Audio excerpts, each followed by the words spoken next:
আসসালামু আলাইকুম আপুরা, সবাই কেমন আছো? আলহামদুলিল্লাহ ভালো আছি আমি। আজকে আস্তর ব্লাউজের বুকের পট্টি সেলাই করব।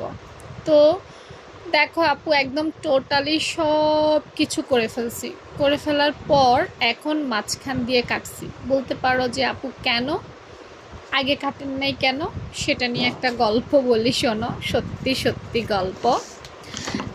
একবার আমার নানুর ব্লাউজ সেলাই করতে গিয়ে আমি পেছনের পাটটাকে মাঝখান দিয়ে ভাগ করে ফেলি, যেটা আমার সামনের পাটে হওয়ার কথা ছিল। বুতাম পট্টিটা তো আমরা বুকের সামনে দেই, তাই না? হ্যাঁ, কিছু কিছু ব্লাউজে আমরা পেছনেও দিয়ে থাকি, কিন্তু ওই ব্লাউজটাতে সামনে দেওয়ার কথা ছিল। তো ভুল করে আমি পেছনের পাটে কেটে ফেলছিলাম। তো আসলে এক একজনের এক এক ধরনের ভুল হয়। তো আমার সেই ভুলটা হওয়ার পর থেকে এখন আর আমি আগে ভাগেই কাটতে চাই না। আমি একদম পেছনের টিকেন, সামনের টিকেন, কাঁধের যে জয়েন্ট, বডির যে জয়েন্ট, সব কিছু দেওয়ার পর মানে এগুলো কমপ্লিট করে তারপর বুকের পট্টিটা আমি কাটিং করি। এতে করে আসলে আমার ওই ভুল জিনিসটা কম হয়।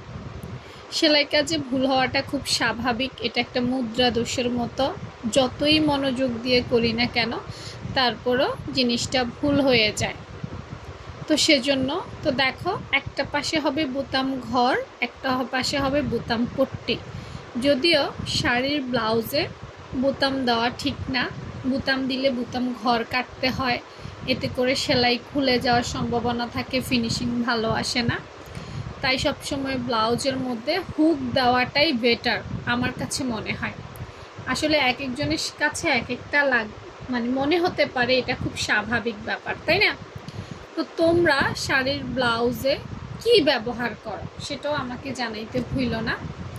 শাড়ির ব্লাউজে আমি হুক দিয়ে থাকি। তো দেখো হুকের ঘরগুলো আমি কিভাবে সেলাই করছি, একটু দেখতে থাকো, কারণ সব কিছুই আপু তোমাদের সামনে করছি। আর সেলাই জিনিসটা আসলে বোঝানোর বিষয় না, এটা দেখে দেখেই শিখতে হয়।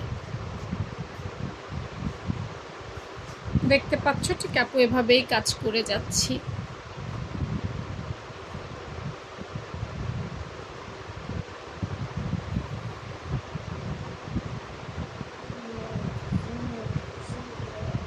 তোমরা কতটুকু দেখতে পাচ্ছ সেটা তোমরা ভালো বলতে পারবে।